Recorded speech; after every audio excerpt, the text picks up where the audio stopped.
And good morning, and welcome to Blind Advocate.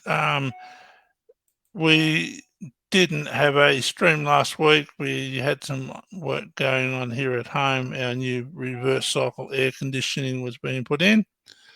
Um, so we couldn't stream last week. Um, Everybody knows that I applied for assistance in an accessible part of the uh, reverse cycle air conditioning, um, and that was denied twice. And I have all intentions of lodging an appeal to the tribunal. And what going to try and do is record, document, and stream everything live, or record it and put it up on the channel from A to Z.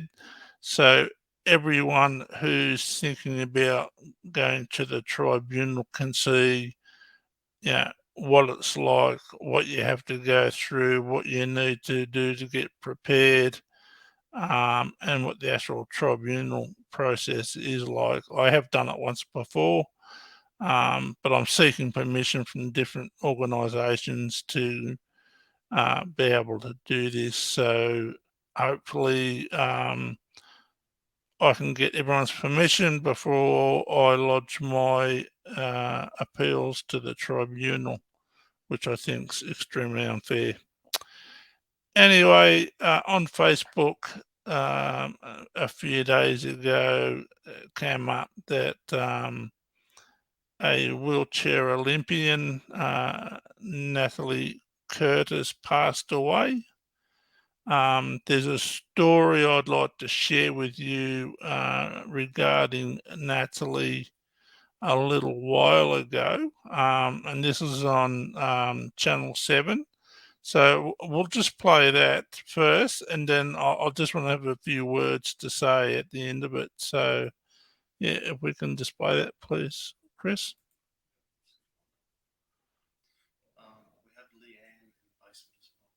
Hi, Leanne. Thanks for coming.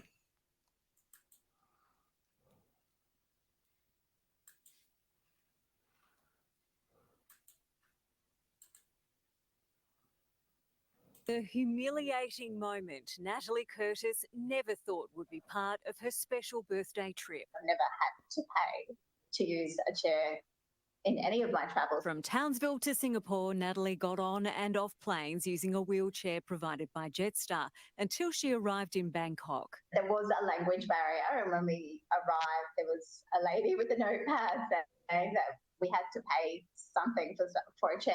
Natalie's wheelchair is too wide, so she needed what's known as an aisle chair to get from her seat to the door. She was told it would take 40 minutes and it wouldn't be free. So Natalie refused payment. They all just stood around for a while, and then the option that was left was for me to get on the floor and crawl. Her friend Natasha filmed as she made her way down 8 rows. They did obviously try to offer to lift her up and carry her, but if they drop her, that will be 10 times worse. In a statement, Jetstar says a miscommunication resulted in the delay of an aisle chair being made available at the gate on arrival.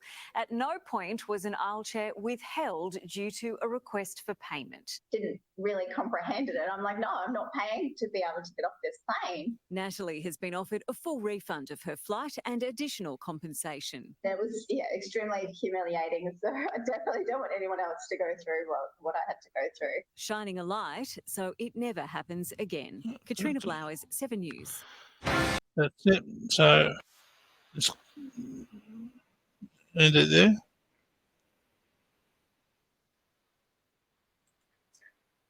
We'll just end it there.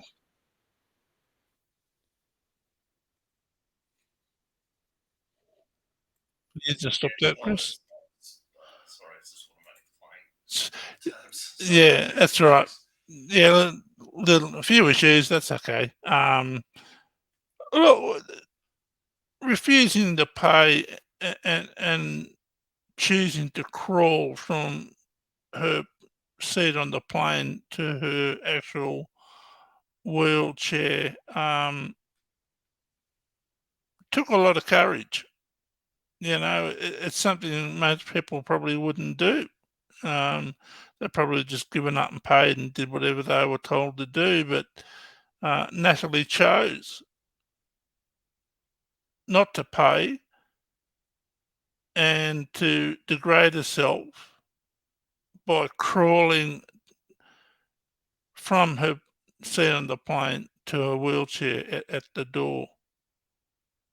Now, very little impresses me in these sorts of issues, but what Natalie done took a lot of courage. She has more backbone than a lot of people will ever have in their whole life. And she did this not just for herself, but for every other person who uses a wheelchair getting on and off planes in Australia and overseas. And like I said, she passed away a few days ago. Um, it's really sad. She's left behind a young son. Um, yeah, my heart just goes out to her family and her moral and ethical stance on doing this should be applauded, but she's no longer around to um, see any future benefits from her stand. But what a person! Yeah, we need more people with disabilities to stand up and to do things like this to let everyone know we're not just going to sit in a corner anymore and be quiet or be put away in institutions or you know, locked in our homes anymore. We're out there in the community. Um, we deserve and expect the same rights as everybody else. So my condolences to Natalie's family and to her young son. But wow, what a person for disability rights! What just yeah, inspirational. I take my hat off to her. She's more courage than most people that I know. It's yeah. I don't know what else I can say, but an elite athlete being forced to crawl, Jetstar, deflecting blame. That's what companies do. Um, but they offered her a full refund, um, which wouldn't make up for what she had to endure. But she chose the alternative, and I, for one, thank her for it. Um, yeah, so a little bit later, we're going to have Sarah Stiles. We're going to chat to Sarah about her disabilities and her production company and her life goals. Talk about her story. I think it'd be quite interesting. Um, did, yeah, bring Leanne up. Hi, Leanne. Hi. How you going? Oh, good. Interested in the chronic pain management, how to cope. Yeah, Sarah, when she comes on, she's coming on 10:30 our time, and we're going to talk about that. Um, I myself suffer with chronic pain, have done for a few decades with crushed vertebrae, T4 to T12. I was on fentanyl patches. Um, I'm going off them now and I'm using CBD oil to help manage the pain, which seems to be working really quite well. I don't know whether you've tried that or not. Have you No, tried that? I'm just on the painkillers Palexia IR and SR at the moment. Okay. And do you mind letting us know what kind of pain that is? That's a painkiller I've just been put on. I've got osteoarthritis, chronic pain in the neck, spine, and pelvic. And it was originally, this comes from, I was cycling home from work and I was hit by a vehicle and I had multi fractures throughout the spine and my pelvic was snapped in half and compressed cartilage in the lower lumbar, and now I've got all the chronic pain and osteoarthritis and degeneration discs in the areas I was fractured, and the sacrilege joints has got bad osteoarthritis as well. So it's like days every day actually I'm inflamed and can't walk sometimes, can't lift my arms. Yeah, so it's the next stage from that accident. And Yeah, I can't even use my muscles to do a lot of the daily activities or cutting up hard food or even gardening. Now, else it sets all off the chronic pain. yeah. I went onto a panel over 12 months ago. It was regarding the benefits of marijuana products, byproducts, and CBD oil. I take a couple of drops under the tongue twice a day. That helps with the pain. You can also use it as an ointment and rub it into joints to help with the pain in the joints. It is quite expensive, but uh, I'd like to see this CBD oil and other byproducts of marijuana to be put on the PBS list to get people off the opiates, because it's like I said, I'm going off the fentanyl. It, Yes. it's taken me. I was on 100 microgram patches. I'm down to 12. Um, it's been a long road, hard road, but yeah, I think the CBD oil has helped me a lot. And I've heard a lot of other stories from other people who also have chronic pain and use that oil to help with the management of it. But are you worried about the chemical brain waves being affected? From what, the oil? Yes. Uh, no, I've never seen any reports on that when I was looking into it. Mm. Yeah, because a lot of the talk with the painkillers, it's all about how it's going to affect your other organs, and but still, you got to find something that relieves the pain, because this is for the rest of your life. Yeah, well, I don't want to be relying on opiates, because once you're on them for a while and you become addicted, then your life revolves around it. You know, Yes. you got to make sure you take the right dose at the right time, and um, you know, for a long time, when I broke the vertebrae in my back, in the thoracic area, I could hardly breathe. I couldn't move, couldn't walk. It was terrible.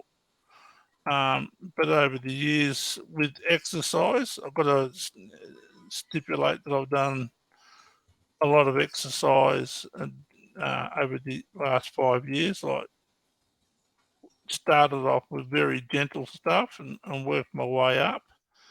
And yeah, so the fentanyl affects the brain in a different way than the CBD oil does. I know that. Um, so I'm not sure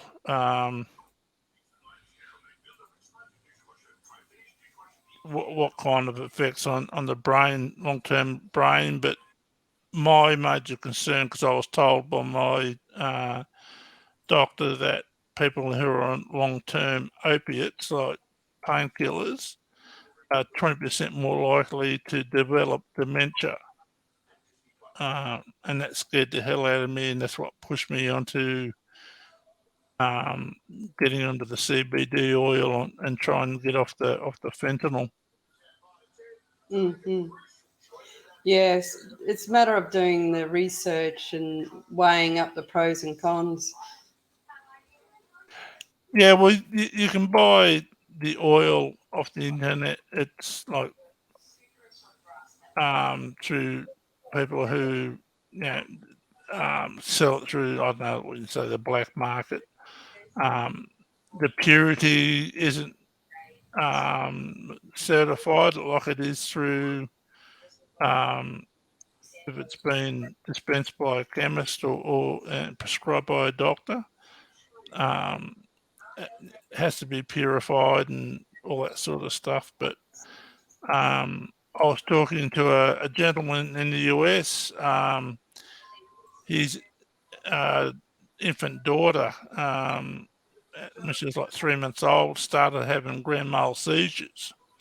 And they wanted to put her onto this really strong medication, and he was really unsure about it. And he'd heard about CBD oil, so he put 2 drops of this oil underneath the daughter's tongue at the time. She's like 6 months old. It hasn't stopped the seizures. Like, she's at university now, and when she has a seizure, her hands slightly shake. So, I think CBD oil is a lot more natural.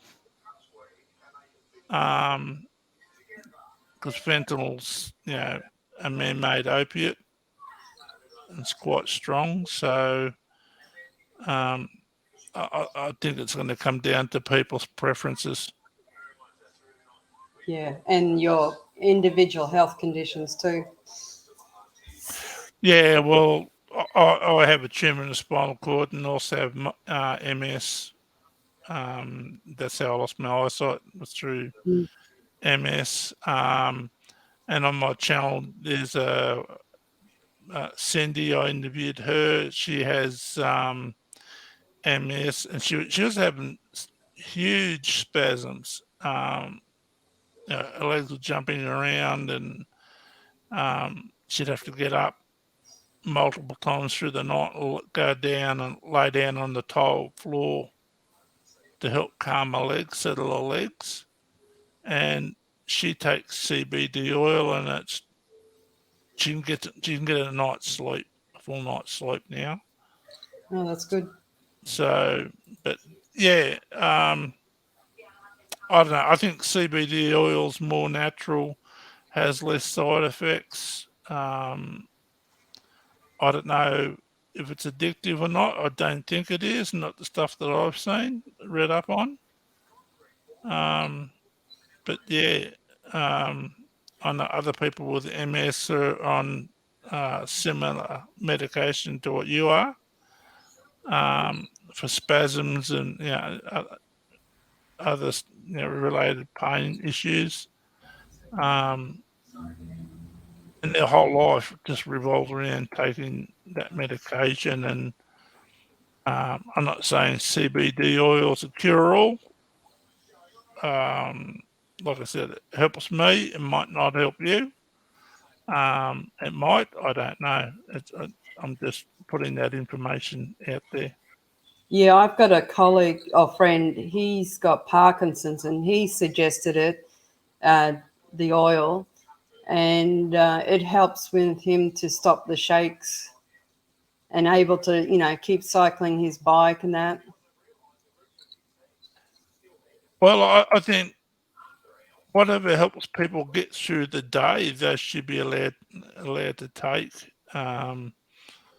You know, I know a few people who don't want to take the oil; they just smoke the marijuana because they say they get better results from smoking it. But I certainly, I'm not a smoker myself, but people have got to do what they can just to get through the day. And if we can get information out there and other alternatives and people can try them, then I think we're doing it's beneficial for everyone. Hmm.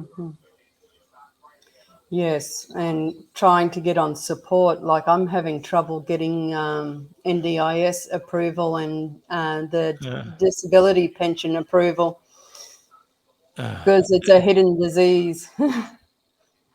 oh look, um, there's a list on the NDS website where there's different diseases that are acknowledged by the NDIS as a permanent impairment. Hmm. Have you looked on that into that yet? Yes, just put in my third application. I went through two functioning assessments because they wanted impairment rating scores, not the percentage. And that was a big ordeal because I was in pain afterwards for a whole week with it, but it had to be done to um, try and get funding. You know, you put up with things, and I'm 73% disability, and so it's just the waiting game now. So fingers crossed. So you sent doctors' reports in and all that Yes. sort of stuff. Yeah, I got Um, an NDIS representative. He comes to the house uh, to help me out because he doesn't live too far away from me. He was nicer, come to my house instead of me having to go into the office because I can't sit for more than 20 or 30 minutes in a car before the chronic pain. yep. And yeah, so fingers crossed it gets approved this time. Oh, And I look, have the supports. it's just ridiculous that you have to jump through these hoops. I've submitted, doctors' reports, specialist reports, OT reports, physio reports, and the NDIS just ignores them all. So why pay thousands of dollars for those reports if they're just going to ignore them anyway? That's right. And it frustrates a lot of people like nurses and that, and doctors that see you all the time and actually prove, but I suppose it's like not to fraud the insurance or Centrelink. That's what it is. All the fusses about being so scrutinised. But once you've been diagnosed by a doctor and a specialist, and then you have an OT report saying you need A, B, and C, that's all the information they should need for it to be approved. Yeah, you hope. Well, a couple of weeks ago, we looked into the board of the NDIS, and the then CEO of the NDIS, he's now left. He was paid just over 760,000 a year. Um, the deputy was paid over 600,000. The other board members are paid over 500,000. And out of those, I think there's 8 people who are on the board. One person worked in the health system, and one other person worked in the disability field. The others worked for Kmart. They worked in the mining industry. One was a chemical engineer. Nothing to do with disabilities, but they run in the NDIS. Hmm. I just don't understand it. It's they talk about fraud. Um, they should look at themselves. Like they get all these reports from doctors and specialists and OTs. They just ignore it, and then you've got to go fight back. You've got to keep fighting to get what you need, which you should be getting anyway. Hmm. This is my Just third attempt. Well, you shouldn't have had a second one, to be honest. Yeah, that's right. You know, it's your injuries can't be denied. You No. know, there's X-rays and there's reports. I just don't know why they keep doing it. Maybe they're trying to save money.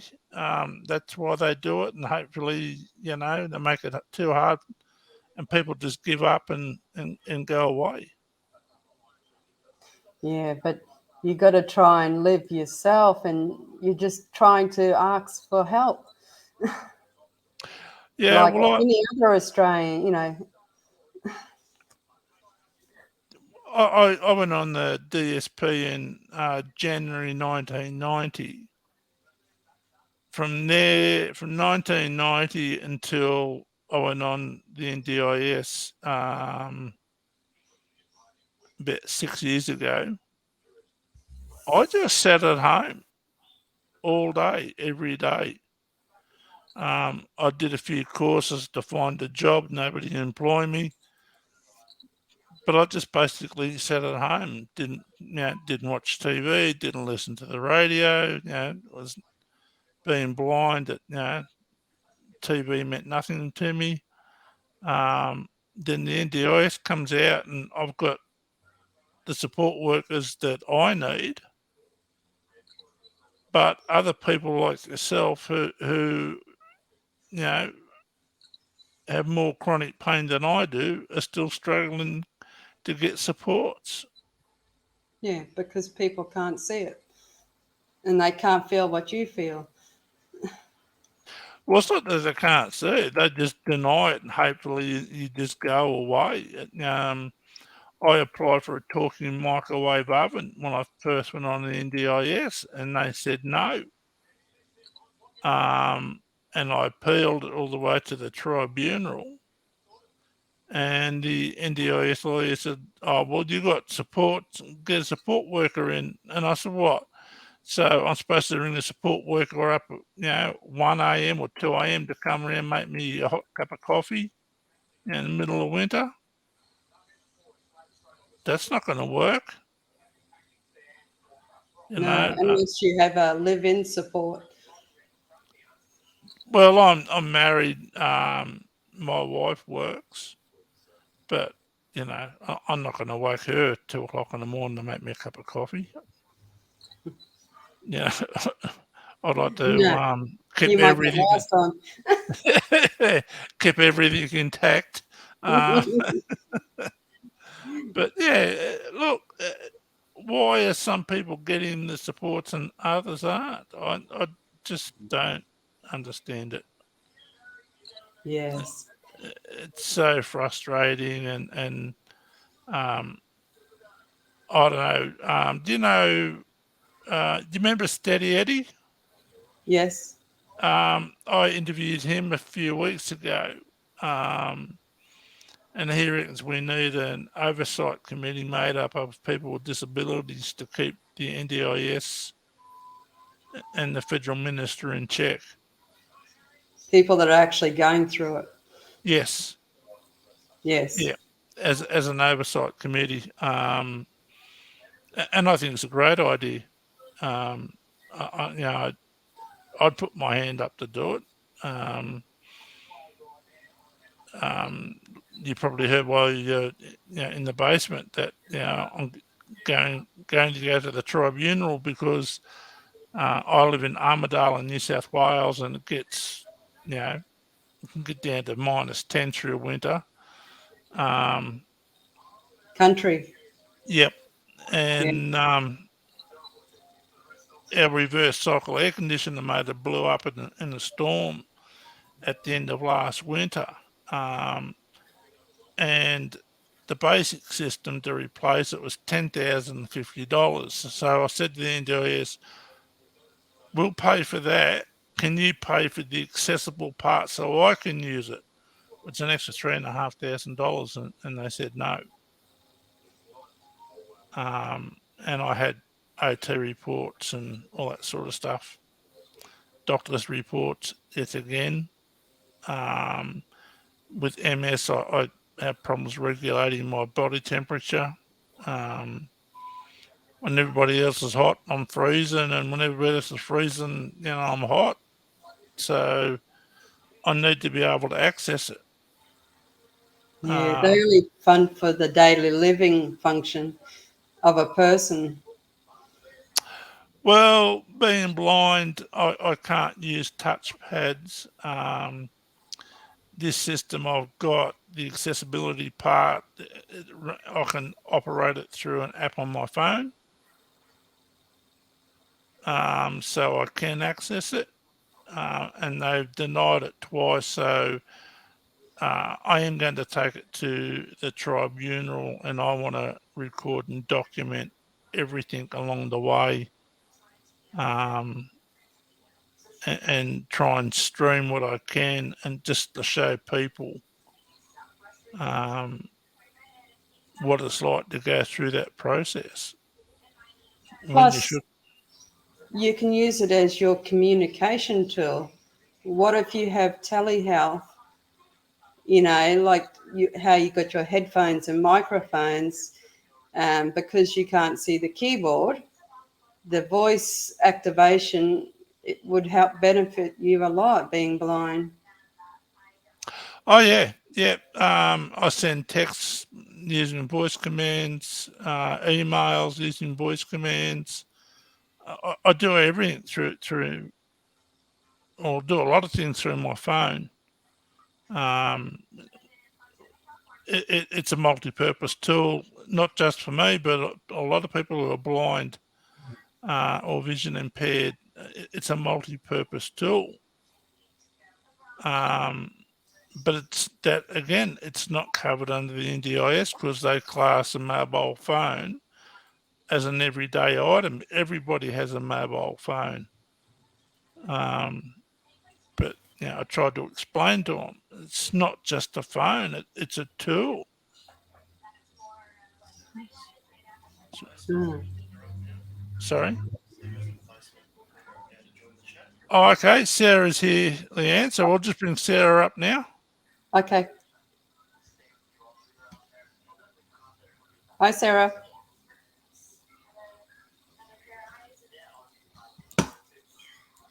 You there, Sarah?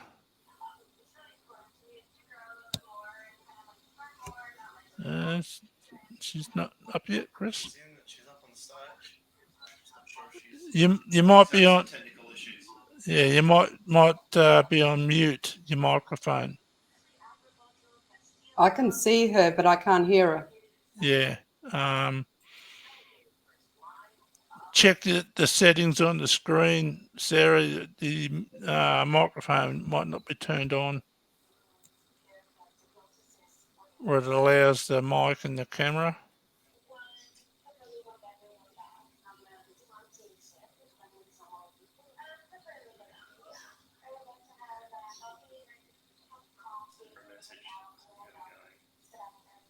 Yeah. Okay.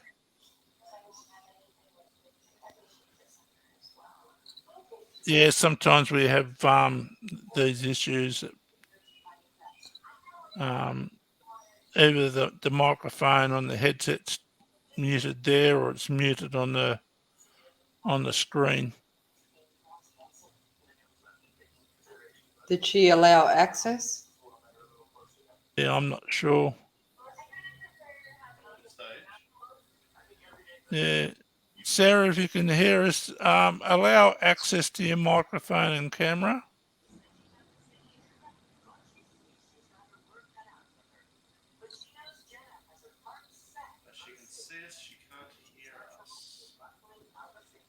Okay.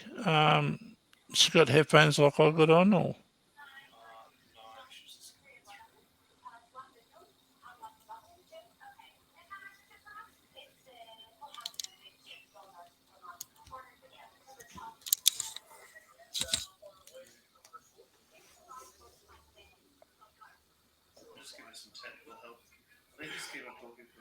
yeah. All right. Yeah. I'm not sure if you know, or you've heard of Sarah. No, no, this is the first time. Yeah. I seen her on Facebook, and I thought she was an interesting person. She had a few interesting things to say. She has her own production company. Yes, Maria from NDIS suggested this link to watch and chat Oh, and to okay. maybe help me with my chronic pain and how to deal with it because I've been suffering more since the start of last year, and it's like mentally draining how to cope with day-to-day things and trying to get actual support and diagnosis and the team all up because it takes longer to get into the doctors now since the COVID all started. Like you got months to wait and everything. So it's just like mentally trying to cope with the chronic pain and day to day life.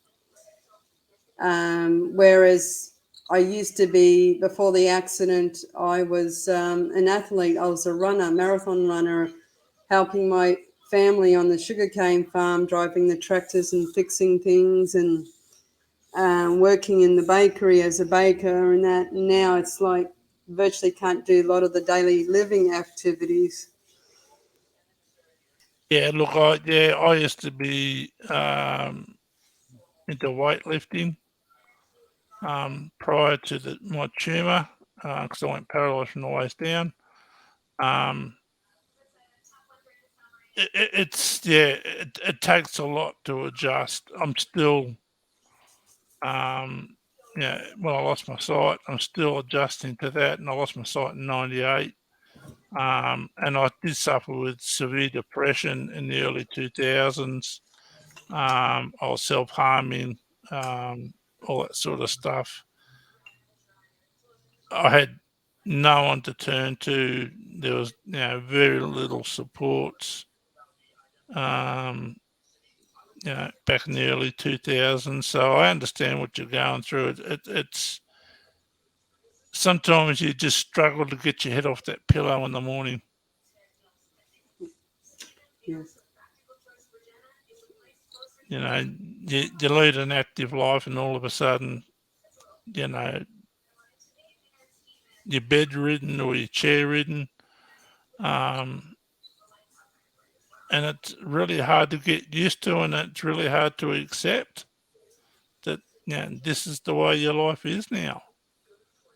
Yeah, it's like adjusting to a new kind of living. Yeah, painful living. Oh, Uh, yes, but yeah. And yeah, sometimes you just say, I've got to put up with it. I've got a 14-month-old grandson, and it's like, can't bend over to pick him up. It sends off the sciatic. Can't lift him. He's three-quarters deaf, born that way. And so he does a lot of, he's very active. He's walking now, and he's fast. And it's like, oh, if I lay on the floor, I can't really get up off the floor when I've been playing with him to go and stop him, like, say, knock a TV or get into something. yeah, Whereas that's where my youngest son, he's 26, he's my full-time carer. And he has to go and chase Reuben so he doesn't hurt himself. And while I try and get myself off the floor, I have to get on my hands and knees and then get myself up.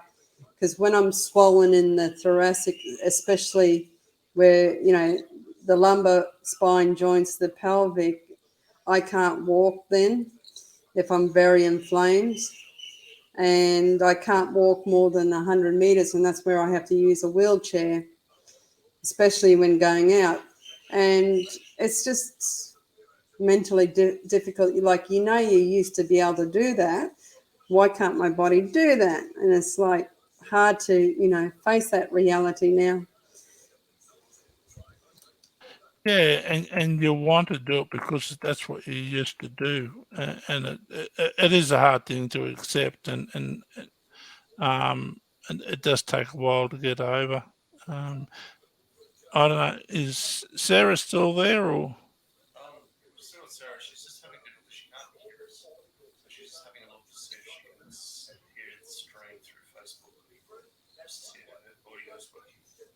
Okay. Yeah, that's the one thing that really upset me with everything, that's happened to me is not being able to play with my kids when they were small. I've got two daughters. My oldest one was nearly 4 when I was blind, when I Mm. lost my sight, and not long after that, my youngest one was born. So I've never seen. Oh, My, sad.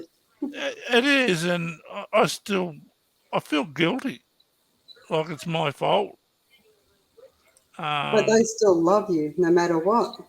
oh, they do, and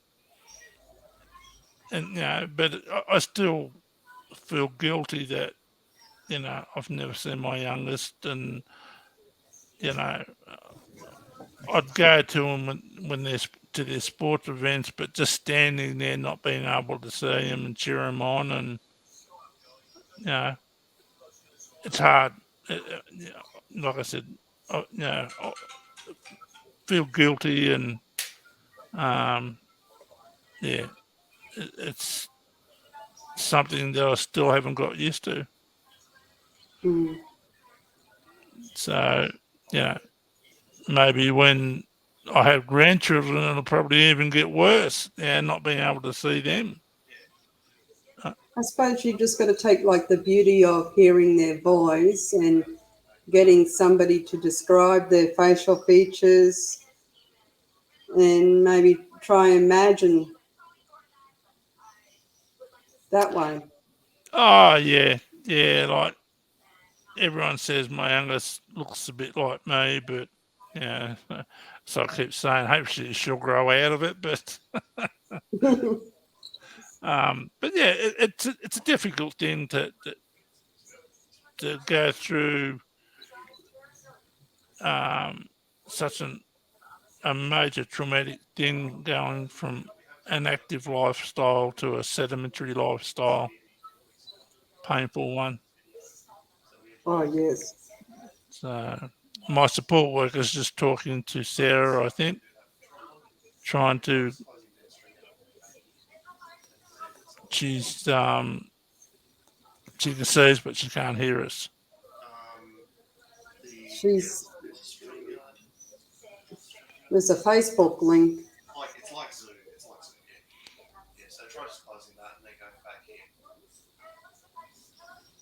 Yeah. How did you come through, Len? Did you go through YouTube or through Facebook? YouTube. YouTube, yeah.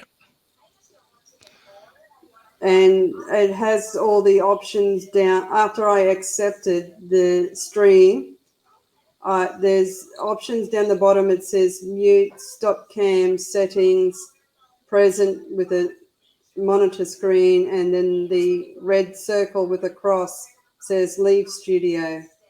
And then it has blue writing beside that, like you can click on if you're having issues with a question mark.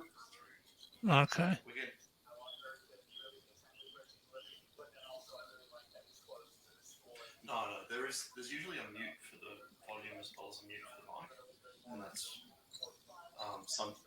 Yeah, sorry, I'm just listening into what the support Chris is saying to Sarah.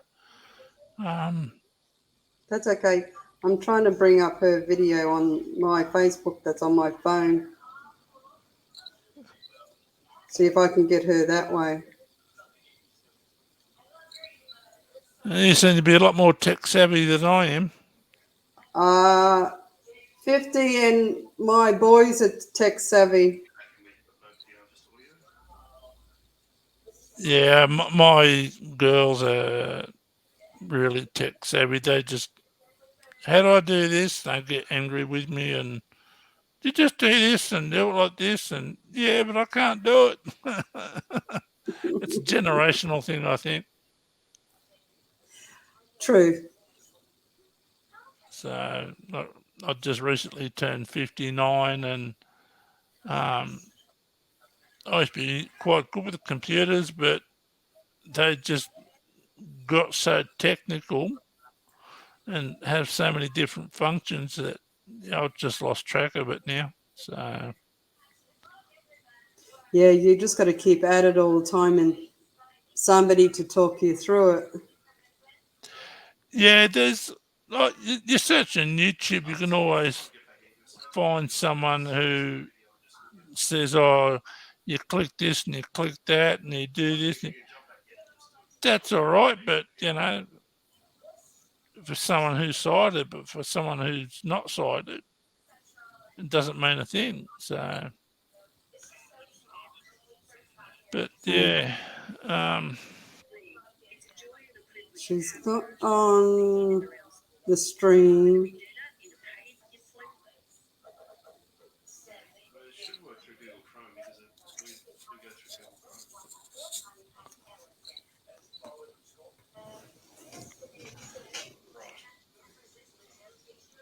she might have to drop out and then hit that link and come back in again. Okay. Hold on. Yeah. Yeah, I've been on a lot of panels. How are we going all to over. do audio? I need to hang up? Or Oh, here you go. I can hear her. Oh, I can hear you. Woo! Yeah, you got it finally. Hooray. Welcome, And I Sarah. just got you on Facebook, Sarah. Oh, I could hear you on Facebook, but then my video disappeared, and then you couldn't hear me. And Oh, it's good to have you. You finally got here. yeah, nice to see you. Yeah, well, thanks for coming. Um, we're just talking with Leanne about chronic pain and all that sort of stuff. So, you just want to tell us a little about yourself, Sarah? Yeah, sure. I have hypermobile Ehlers-Danlos syndrome, and I have postural orthostatic tachycardia syndrome, otherwise known as POTS. It's a type of dysautonomia, a condition that a lot of people have gotten post-COVID, actually. I have it in relationship to the EDS because they commonly occur together. And then because the EDS, it's a connective tissue disorder, so it's given me, it caused scoliosis, hearing loss, vision issues, and a lot of, there are issues with internal organs and stuff. So obviously pain is an issue that comes along with EDS. POTS can also cause it too, due to lack of oxygen in the tissues.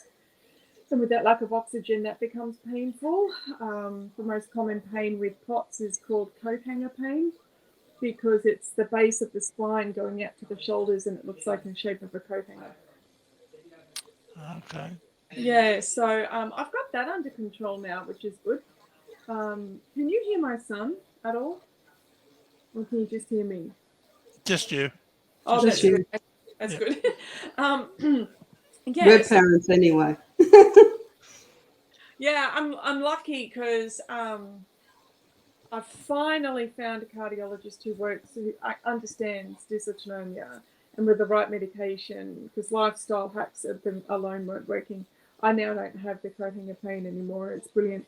But with the EDS, obviously that causes pain because the body is made up of fascia, which is connective tissue, and it surrounds the muscles. It's all through the inside of muscles.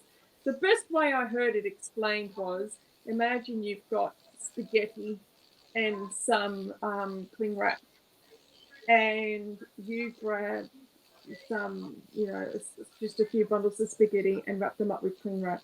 And you do that with a few bundles, and then you bundle them all together and wrap them up with cling wrap.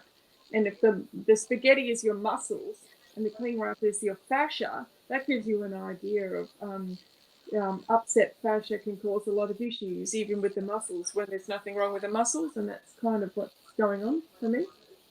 So, Yeah. how do you deal with the pain? Okay, so it seems to me that people with EDS can have one or two things. My son and I are very similar because this is genetic. We're very similar. We can actually use lifestyle hacks to manage the pain. We're very fortunate that we've been given a lifestyle to be able to do that. if we were forced to work. So I'm on the disability pension because of EDS. If we were forced to work, then we would be in chronic pain. Thankfully, because we're able to rest a good half of the day, EDS it puts little micro tears in the muscles every time you do something. So it's exhausting as well as painful. So we need a lot more rest than the average person. So because my son and I have been given the opportunity to have that lifestyle where we can, that dramatically decreases the pain. I also do exercise physiology once a week. I've done exercise on my own because of the risk of injury. So I do a really, really good workout with a physiologist once a week. Physiotherapists have always hurt me, and most people do cause damage because they don't understand connective tissue disorders. Even if they're trained in hypermobility, a lot of people are hypermobile without it being a connective tissue problem. So he's been absolutely wonderful. We take it extremely slowly, but after 2 years, I'm doing 20 squats with 17 kilos on my shoulders, so like with that bar. So but we're definitely coming and getting stronger, which is good, but it's still cool. I still have all the EDS issues, so I still have to be really careful. So the exercise has really helped. I do simple movements at home, like I might dance around to some music or just some simple movements at home. And I also get weekly fascia release, which of course is different to massaging the muscles. Massaging the fascia is much lighter touch, except that I've got my left ribs are covered in fascia adhesions, which is essentially scar tissue in the fascia. So that's painful and tough getting, like digging into them. But yeah, so with the weekly exercise physiology session, the weekly fascia release, that's made a huge, huge difference. I don't need the chiropractor anymore, and I'm not collapsing anymore. My knees aren't giving way, and the pain is dramatically decreased. So it's not constant pain anymore. It just comes and goes, and it's more momentary, and it's not as bad either. Yeah, It's a I, big one. I started doing exercise using an exercise physiologist about 5 years ago Yeah. to strengthen my back muscles. My specialist said because of the crushed and collapsed vertebrae from T4 to T12, if I Mm, don't strengthen those back muscles, I'm going to end up with scoliosis. So um, movement, any type of movement when I first started was really painful. And yep. I just had to work through it. And now I'm sort of going off the painkillers and using CBD oil. Ah, nice, nice. Yeah. So Yeah. I think, like you said, exercise for some people may be a key, and it's going to be a long term. I think that it's important for everybody. My foster daughter also has EDS, and she's one of those unfortunate people that would dislocate 20 times a day. For me, my joints don't dislocate. My ribs will dislocate if I sit up. So that's another reason I lie down a nice chunk of the day. My wheelchair is actually tilted back permanently because sitting up, my ribs dislocate. But my tendons and ligaments also will sublux and move out of place. That's also painful. So, but she's one of these people that will dislocate her joints 20 times a day, maybe Yeah, more. Terrible chronic pain no matter what she does. But she found exercise really helped, and not just with the pain, but with other things as well. So I think it's essential for everyone. The tricky part is finding out um, what classifies as exercise for you as an individual. A lot of people say, "Oh, I can't exercise." I'm like, no, reclassify what it means. And I have to say this to my son. I mean, what teenager wants to exercise, look after themselves, right? So he's 24 now, but during his teen years, he wouldn't do anything for himself. And I had to say to him, look, for us, exercise could simply mean lying down in bed, because with POTS as well, you know, that's orthostatic intolerance is a big part of that. So for when that was really bad as well, for me, exercise meant lying on my back on my bed and doing, you know, cycling in the air with my legs, or, you know, very simple movements and stuff in bed. Exercise at my worst also meant just getting up and walking to the toilet and coming back. That was a hard task. So I think we need to reclassify what exercise means for us and not take for granted what simple movements can do. When I first started using a wheelchair, because I can stand up and I can walk a little bit, so I would stand up to reach tall stuff and sit down. The act of standing up and, you know, from sitting down over and over again, that's exercise. That has amazing benefits like increasing balance, which I have a problem with as well. My proprioception isn't great. And so let's not, you know, that's the first thing I say to people, don't underestimate what simple movements can do, especially if you have a disability of any kind. The simple, easy movements are going to be the healthy ones. Because Yeah, like that's what I have to do. you don't have to go fast. That's what I have to do. I have to do all the stretches and laying down exercises of the sciatic exercises and the arms. Whereas if I lift things, it just sends the pain off. And Yeah. I have to do gentle exercises, and I can't sit on my bike no more because of the chronic pain up my pelvic and that. So I got a donut seat and a little pedal stand exercise bike in front of your chair, and that helps. And hydrotherapy as well, Yeah. you know, in the swimming pool. Oh, hydrotherapy was brilliant. I loved that. But then the hospital wouldn't let me come back because they were afraid I was going to pass out in the pool. Ah, But Yeah, sorry, I think you're right there, Sarah. Like even when you first start, just gentle. That's what I did, was just basically, you know, movements. You know, moving, yes. you know, arms in different positions, and you know, gentle movement. And over the like 5 year period, they start now added a little bit of weight here and a little bit of weight there, and Yeah. you know, it's helped a lot, but it took a lot to get there. But I think you are right. It's we need to reclassify, you know, what exercise is, and I think to start with, like you said, gentle movements, and just Yeah. don't rush it. Take your time, and um, just try and slowly improve on what you're doing. well, my physio says it's to keep your muscle memory going.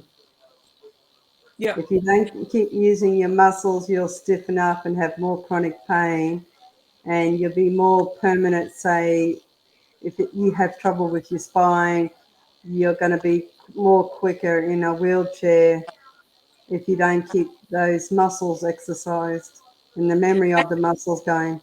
That's right. And it's not just about, you know, getting into a wheelchair and, you know, like prolonging that, but it's also about when you are in a wheelchair, it's a difference between whether you can self-propel or not. A lot of people have to be pushed. They can't self-propel. So a big motivation for me was, you know, in working to the best of my ability, was I want to be able to self-propel as much as I can. I can't always do it for as long as I want, but I will self-propel for as long as I can. And of course, that means now I've got to work on my shoulders and my upper back and everything as well, so that I can be as independent as I can in the wheelchair. But I found since I've been doing exercise physiology for 3 years, and this year is the first time I'm able to do most of them out of my wheelchair. That's great. Yeah, so I think, but the other thing that I notice that happens with people is that you might be progressing and you finally get somewhere, and it's taken many years of hard work. And so then it's human nature to think, this is amazing. I can do this now. I can do that now. I can work out harder. Like, no, I can't.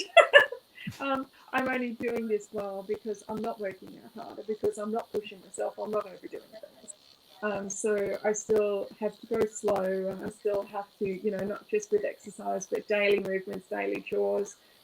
And it's hard. I think the biggest thing for me has been having to accept that I can't just get in and enjoy a workout, because I have to make sure that I go slow. And so I felt for a long time that the joy of exercise had been completely stripped away from me, and it made me not want to exercise at all, because I wanted to, just go hard and just enjoy feeling my body working. But I have to go so slow and do such small movements that I felt like it wasn't enjoyable. So it took a while for me to work through that and enjoy what I can do.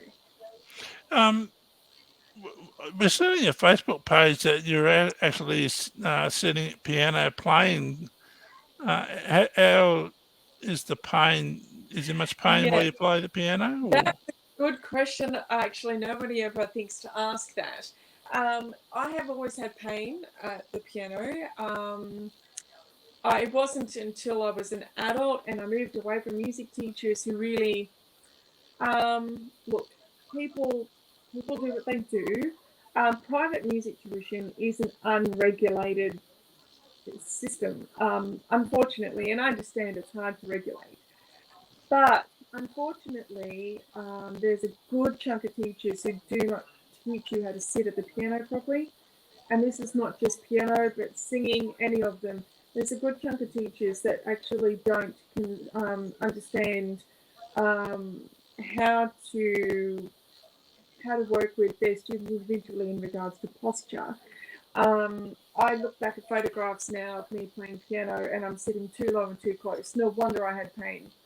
And while other people may not have pain sitting incorrectly at the piano, it actually does impede their ability to play.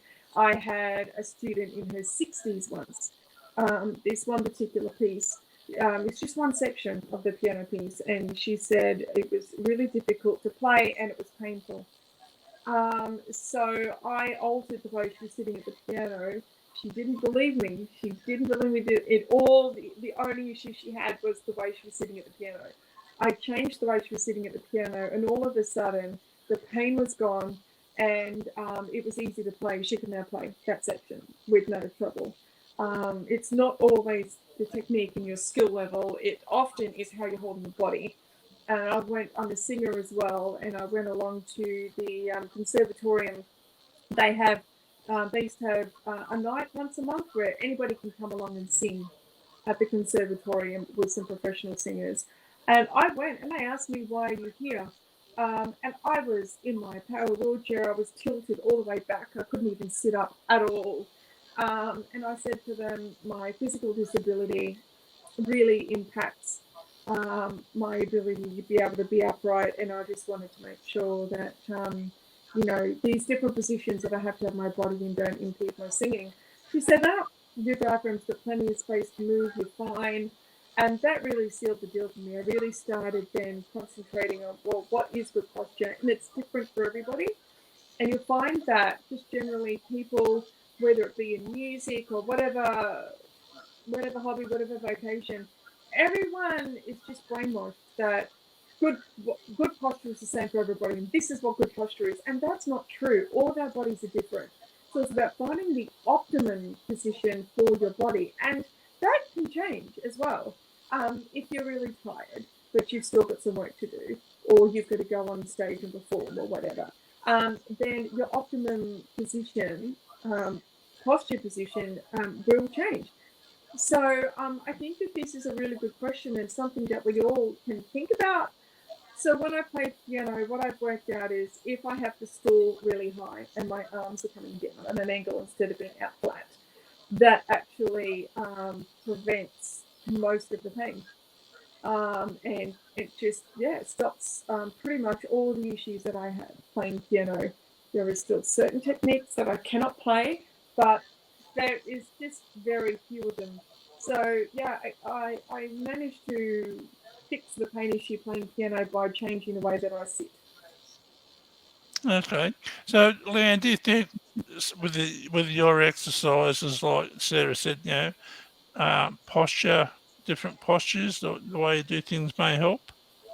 Yes, I've got interior wedging in the T12, and leaning over, like to do computer work, sets it off. But if I wear one of those collarbone, you know how when you break your collarbone, that figure 8 brace, Yep.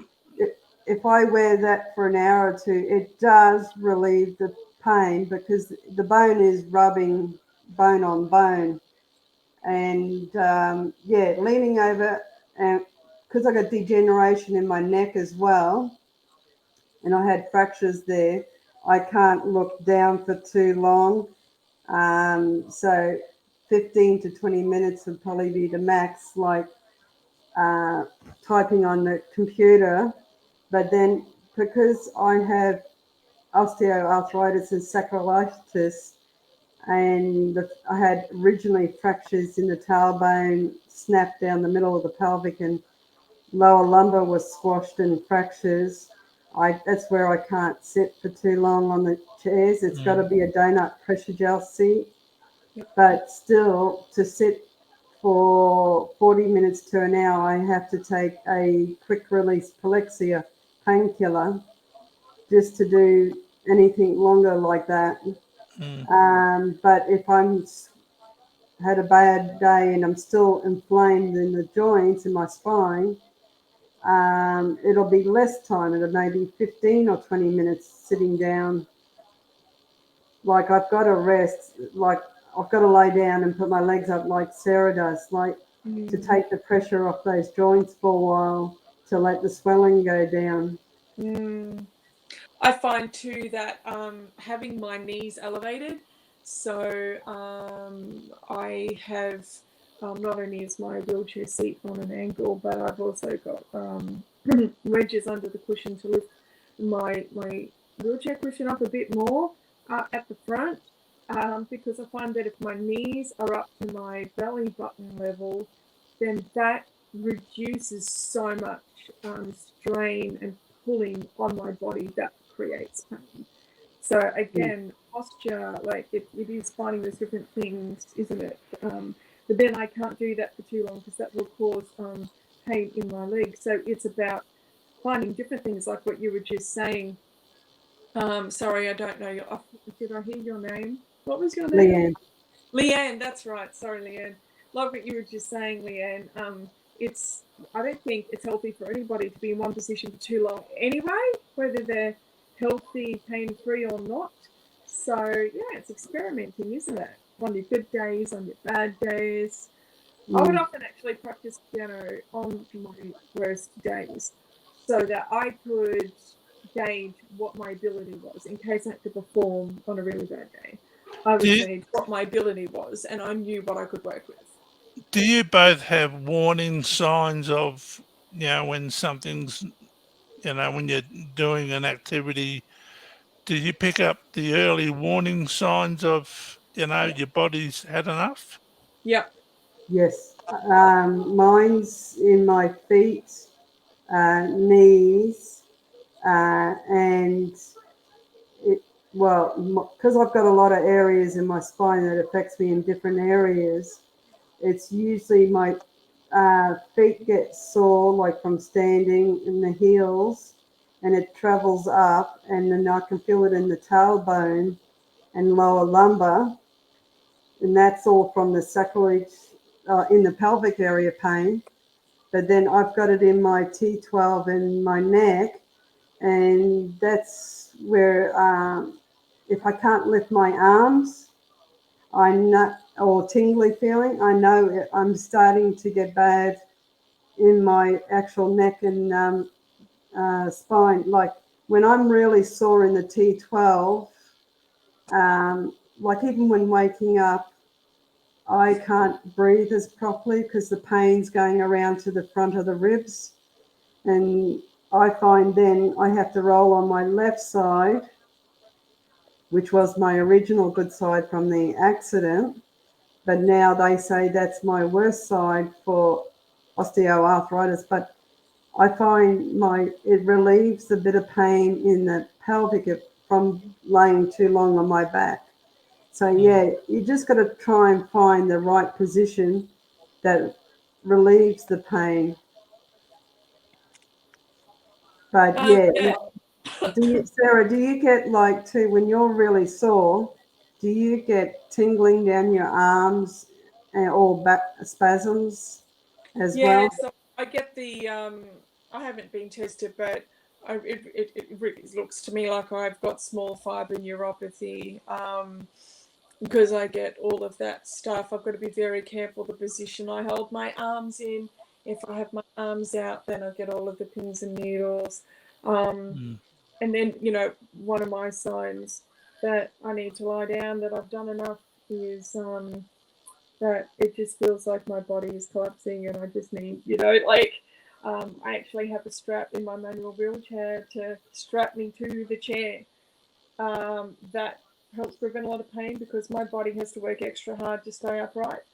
So it's exhausting and painful. So,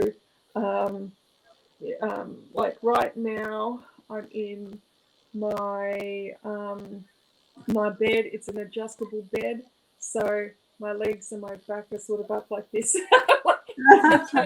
That's what's supporting me at the moment. I love Yeah. the astronaut position. It's actually the easiest position on the body, which is why astronauts are placed in that position to, face the G-force. So astronaut position I find is the best for me as well, which is why I love children's space wheelchairs. That's the exact shape that they are. So yeah, I'm actually sandwiched in my bed like that at the moment to support me and keep me up. Otherwise, I'd be lying down. It doesn't look as nice. So, Did you get that bed through the NDIS? I got it before NDIS. Same. My parents bought it for me. I'm very fortunate that they redid my bathroom to make it a wet room because it was I was at serious risk of injury before that. Yep. With a normal bathroom, and yeah, but they got this bed half price. It was floor stock, and it was Mother's Day specials. So luckily, we went when we did and got it half price. And we told people, try and get floor stock if you can, because that really reduces the price. I did. NDIS has been good for me in regards of support workers, but not in any other way. So. Yeah, I recently got a bed that's adjustable because I got T4, T12 just crushed, collapsed, tumor in the spinal cord. And Father's Day 2 years ago, I fell in the shower and broke my left hip. Ooh. Had a rod put in, and yeah, so I've had to get this new bed that moves different positions because I can't, because of my back, I can't lay flat. I can't. Um, The it, EDS. Yeah. yeah, like if when I went to hospital with my hip, I said, look, I can't lay flat on my back because my whole body will just spasm because of the pain. You need to, sort of roll me or turn my torso so, I'm not laying flat.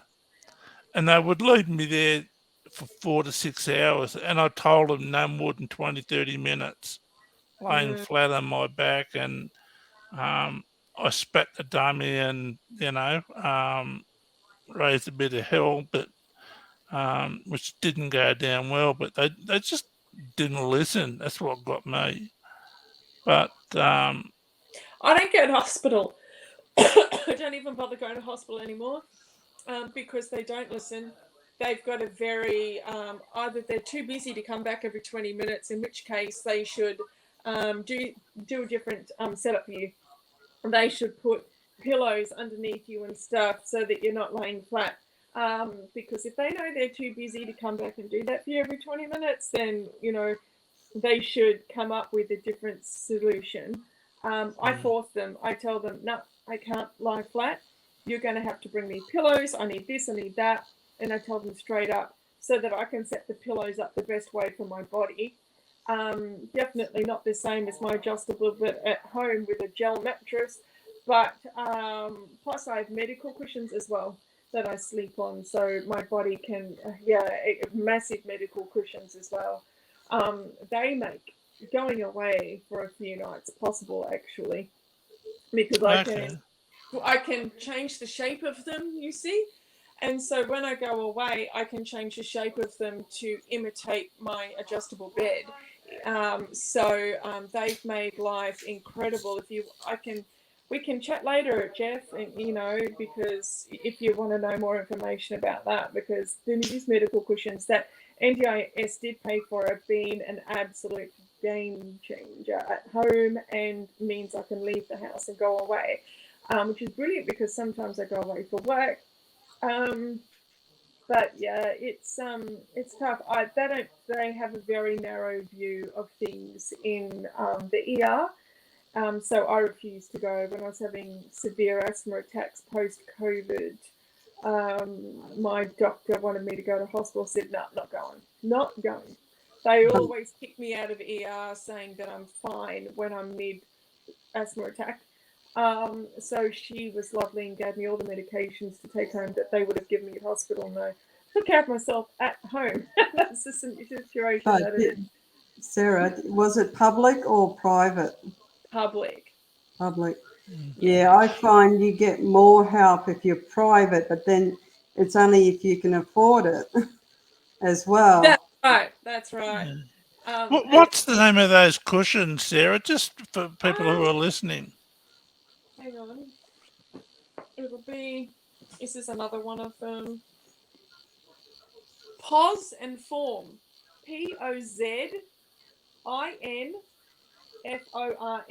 Pos in Form. Okay.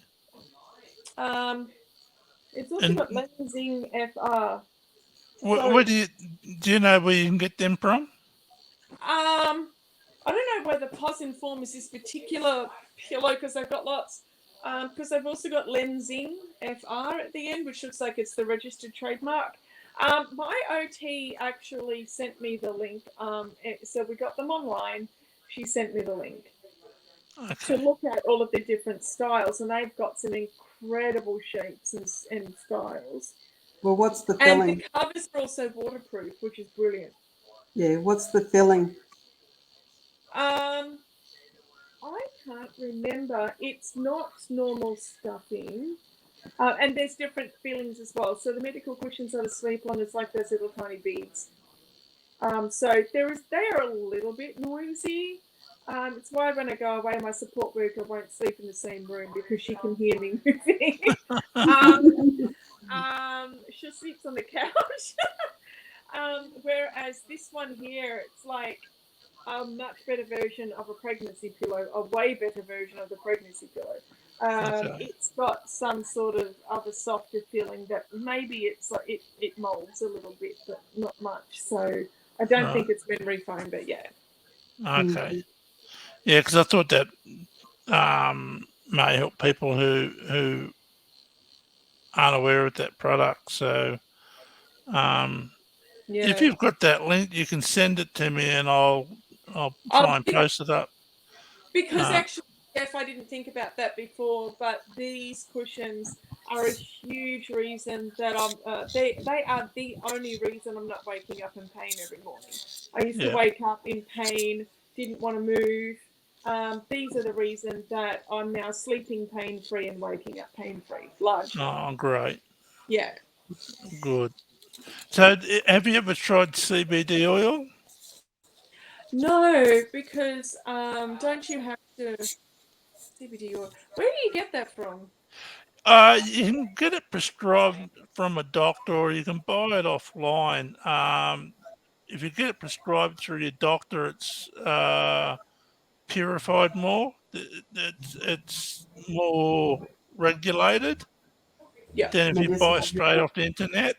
I take a couple of drops under the tongue. I know a lot of people who rub the oil into their joints to help with pain. I thought I was getting CBD oil once, but I don't think it was. I think it was similar, like it was from the same plant, but not exactly the same thing. And it did nothing for me. Was Nothing. it TH? Was it THC? Um, Because that's the stuff that gets you a bit high. no. It wasn't that stuff. No, it was for, they advertise as being for pain and stuff like that. But yeah, that did nothing for me. But then I realized it was, I can't remember. No, that's all right. Because yeah, I got mine prescribed through a doctor, and it comes in from South Australia or Western Australia somewhere. Oh yeah. And I find it really good.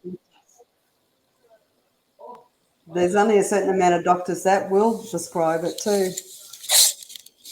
Yeah, a lot of the anaesthetists will, not a lot of them, but some will. A lot of them say it's not been proven, but yeah, you talk to people who use it, and they all Yeah. say it helps. Look at these kids who are born with certain conditions and they have no life at all. They have the CBD oil and they're up like normal kids, other kids playing, living life. So, yeah. Yeah, I was telling Leanne before, I don't know whether you heard it.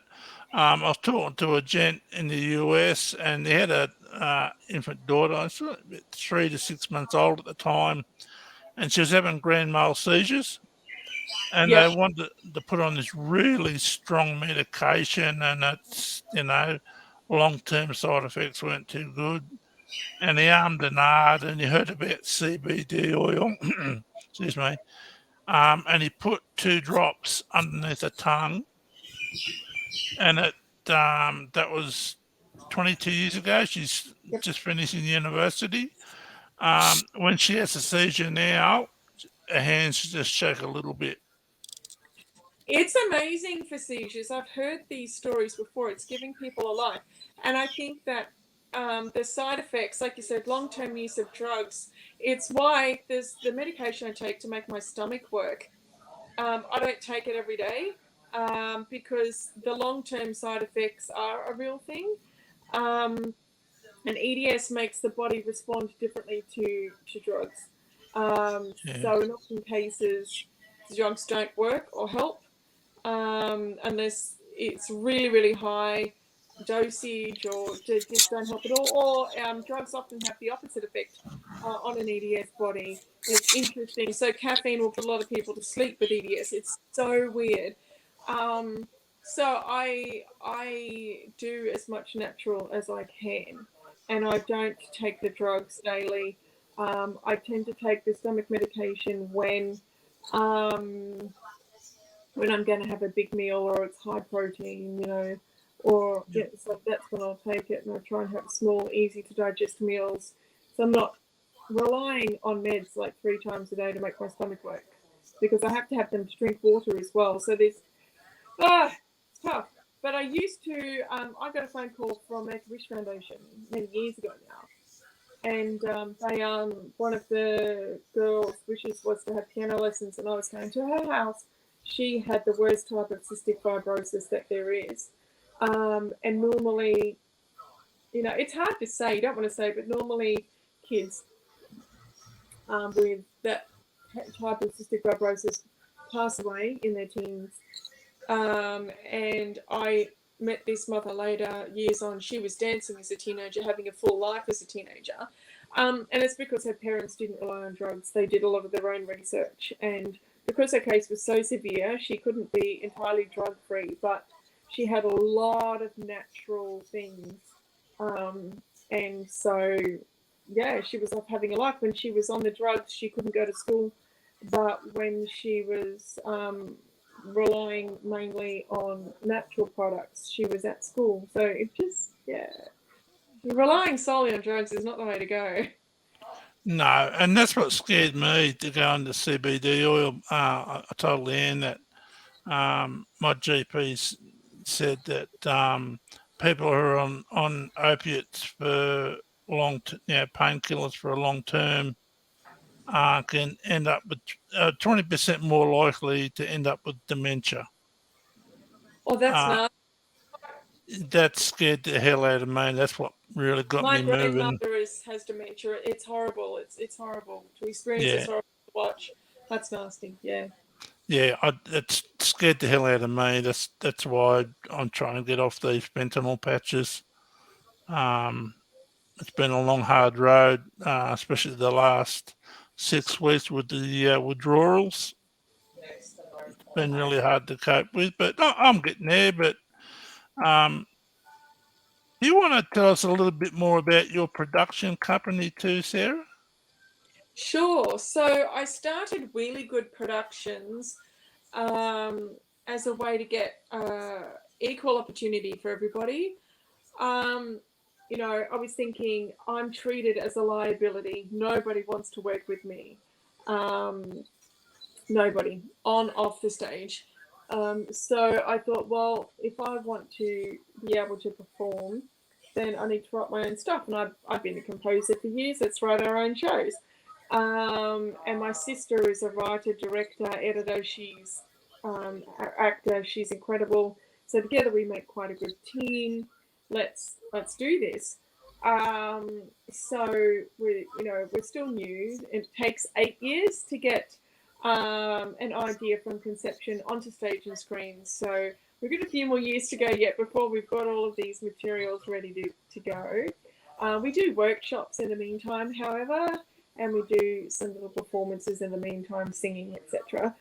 But essentially, I realized that while the idea was getting people like me on stage, that everybody, no matter, you could have perfect health. Anybody working in the industry is worn out. They are a much higher risk of suffering mental health issues because of how overworked they are in the lifestyle. It's a big problem. Everybody deserves the right to be able to maintain their health and well-being in whatever way that is required, regardless of who you are. And so we write stage shows and short films, and we work in a way that gives everybody the chance to maintain their health and well-being in this way suited for them. And there is a way. We're proving that there is a way to do that. So I'm finding it very exciting to be able to bring this to the world. The other thing that it does as well is with everybody on stage together, it breaks down taboos, it breaks down bigotry, and it breaks down societal conditioning. So that's the other thing that I'm very excited for as well. But we do Auslan as well, so it's not just for the hearing, the deaf community too. I'm about to sign two original songs, and I've been practicing them madly. I'm not fluent in Auslan yet, but I do know enough to be able to get with a bit of help translate some songs into Auslan from English, and practice and sign some songs. So I'm about to do some sign performing in 2 weeks in Brisbane, which is very exciting. So yeah, we do workshops, musicals, plays, short films, and just provide whatever people want. I've had some interesting requests over the years. I had somebody ask me to make, because I was doing cosplay before, to have a semblance of a life, just have something outside of the house, and I made all the costumes. Talk about back pain. I got a lot of back pain from that. But yeah, people saw the cosplay. They want me to make them things. I always get my support workers' help, so I'm not damaging my health. But we've done a few things, personalised stories. So my favourite thing we're doing at the moment is we'll write a personalised story. You get the book, a softcover book. You get an original song to the theme. If you want the complete package, I can also make you the creature. So if there's an animal in your story, what I do is I take caps, and with foam clay, I actually create the head on the cap. Um, Adults don't wear them, children wear them, adults don't wear them. Adults tend to have them displayed. 2 years ago, I did one as a Christmas gift for a husky lover. Made a husky head on a cap for her.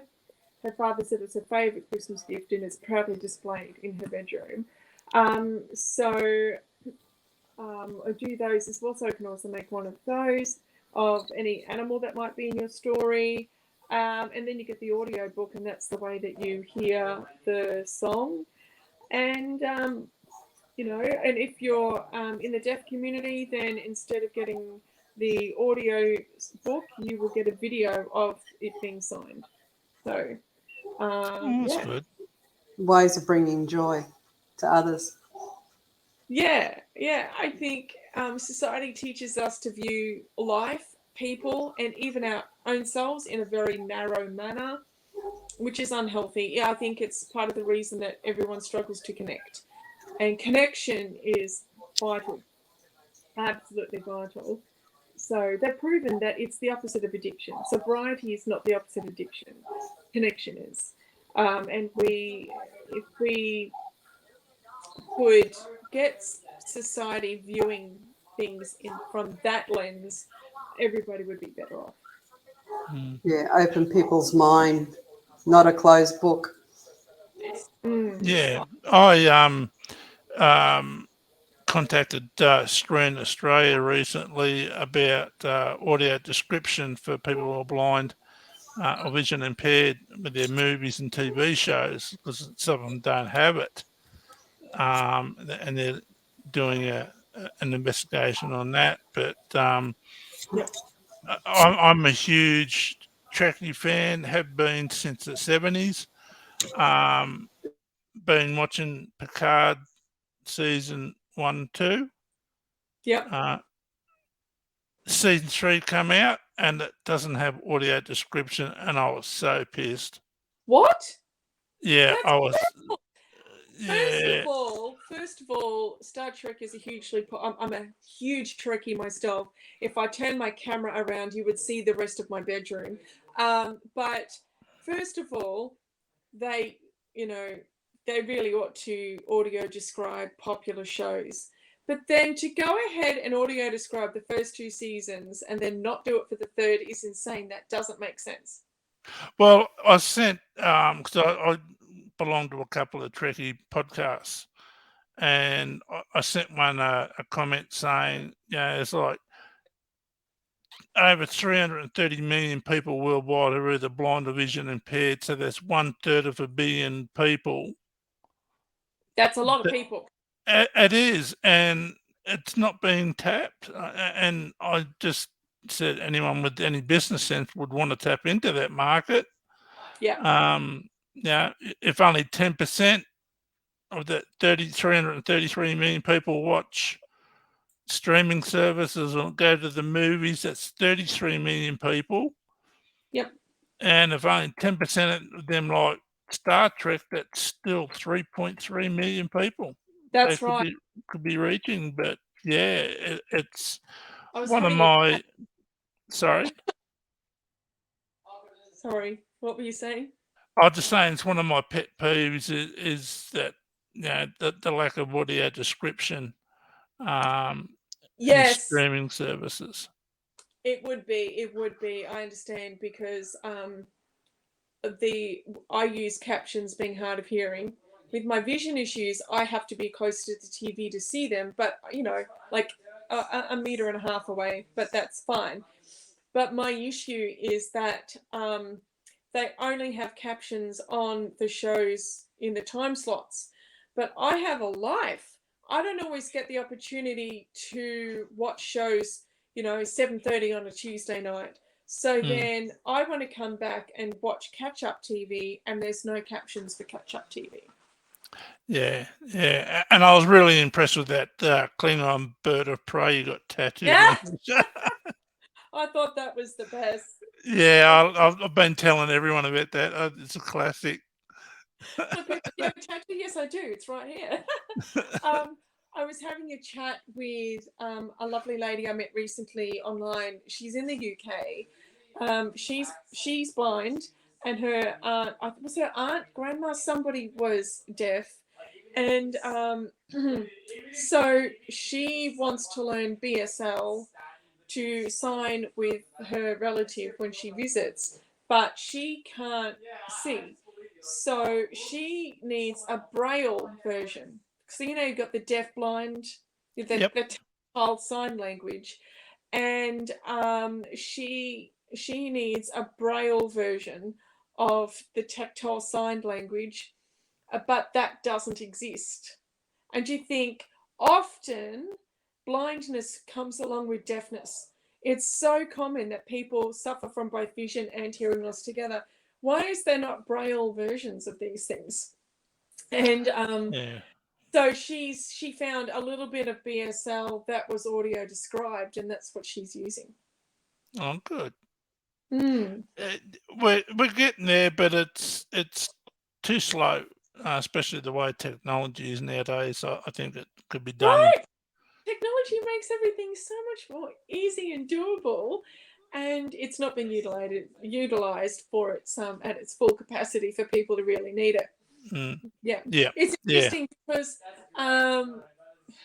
wasn't it the very what was it, smartphones or something? There was something, that technology that everybody enjoys today that only came about for disabled people, to help disabled people interact in the world, and now everyone's enjoying their technology because of us.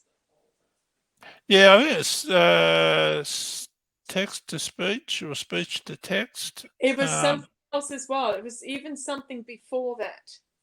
I'm going to have to see if I can Google it. It was something, yeah. So, oh, she's back. Yeah, I Hello. lost power and I've had to reposition myself. I'm feeling a lot of pain. Yeah, I'm starting to get dizzy and lightheaded. So, All right, we can end it there if you like, but Can I just have one question before we yeah, go? sure. For Sarah, do you travel a lot on the plane? my cardiologist has said that I'm not allowed to fly because I react quite poorly to air pressure changes. Even here on the ground, I can tell you when it's going to rain from the air Same. pressure changes. But I wouldn't fly anyway because of my physical disability. I would have to get business class where I could lie down. I would have to be able to do physical movements and stuff so that my body doesn't seize up. And as everybody here knows, your body seizes up, you're in terrible pain. And Yep. then it can take a good month to recover from that. And in the meantime, you can't do anything and your whole life has stopped. So far from ideal. So it's not something that I would do. Have you ever done it or? Yes, I flew from Brisbane to Melbourne back in 2013. That was a 3-hour flight. I did okay with that. But, I'm in my 40s now, and as everybody knows, your body starts to break down in your 40s. Now, if you have a condition already prior to that, You're a baby. beg your pardon? You're a baby. You're the youngest out of the Meanwhile, three for of us. years, I've been watching people in their 60s and 70s doing way more than I can. So Yeah. I Yeah. really don't care what my biological age is, to be honest. Everyone tells me I'm a baby, and to me, I don't go there, because people who are 20, 30 years older than me are doing way more than I can. So what's my biological age got to do with anything, quite frankly? You can get your body tested to see how old your body is. And my mother did that test years ago because she always said her elderly mother was doing more than her.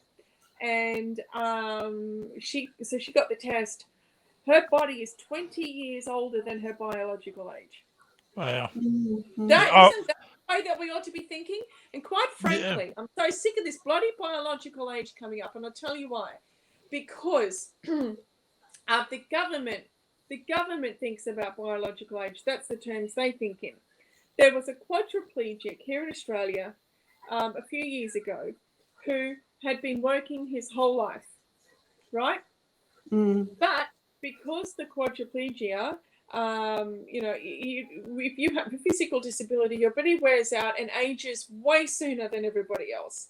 So he got to his 40s. You're classing being a baby, but he can't work anymore. Yes, we know that we're still young. I'm not old yet. I get that. But he can't work anymore. So what's his friggin' young age got to do with anything? Centrelink refused to give him the pension because, well, he's been working all of these years, which means he can work. No, it doesn't mean that he can work.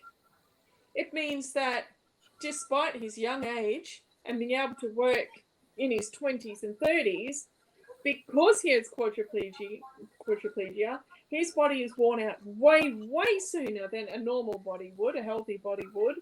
And so now he's unable to work. So do not get me started on my opinions about biological age. Yeah. Sorry if I offended you. Yeah, look, I've got an uncle who's coming up in a week or so, and he's 81, and he gets around way better than I do. Yes.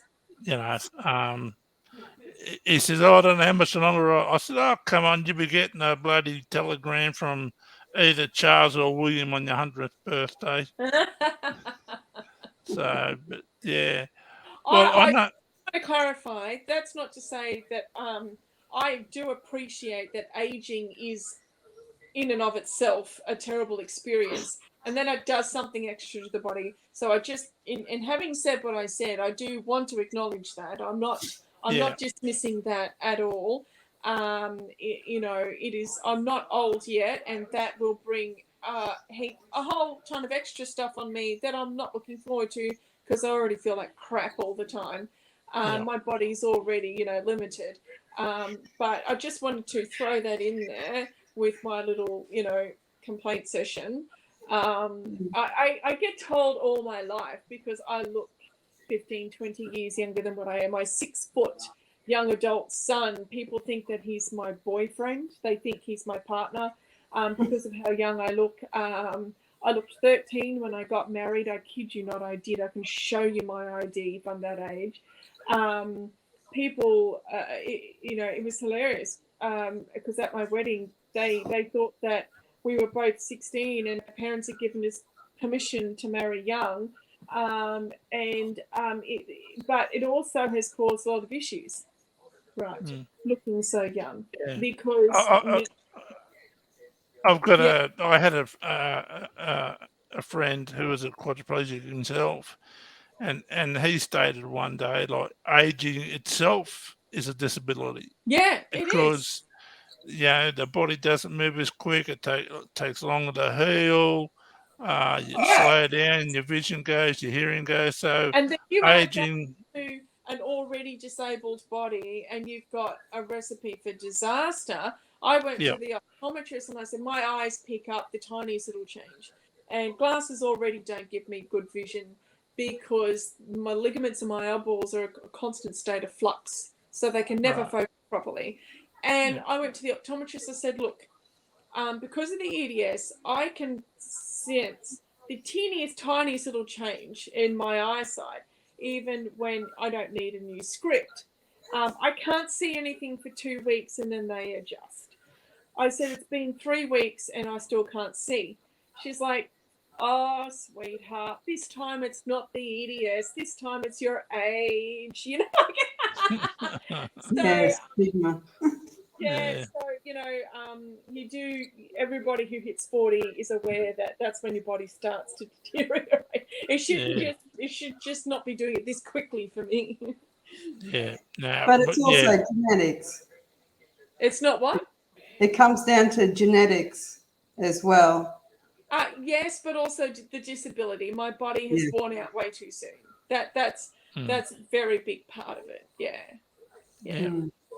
But I think we're all doing well to do what we do, and I think, like you both said, you're both starting to end up in pain and getting a bit lightheaded. So we can end it there. I'd like to thank you both for coming up.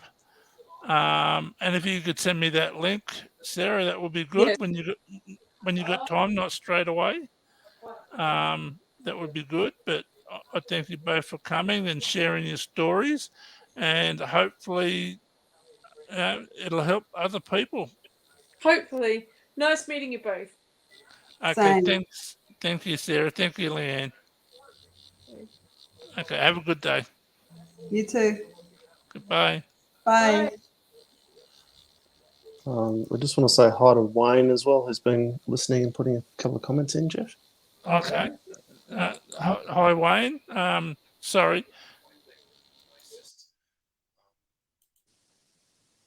Yeah, he just put a comment that he was saying hello as well. So just want to have a shout out to him as well. Okay. All right. Thanks, Wayne. Appreciate you coming.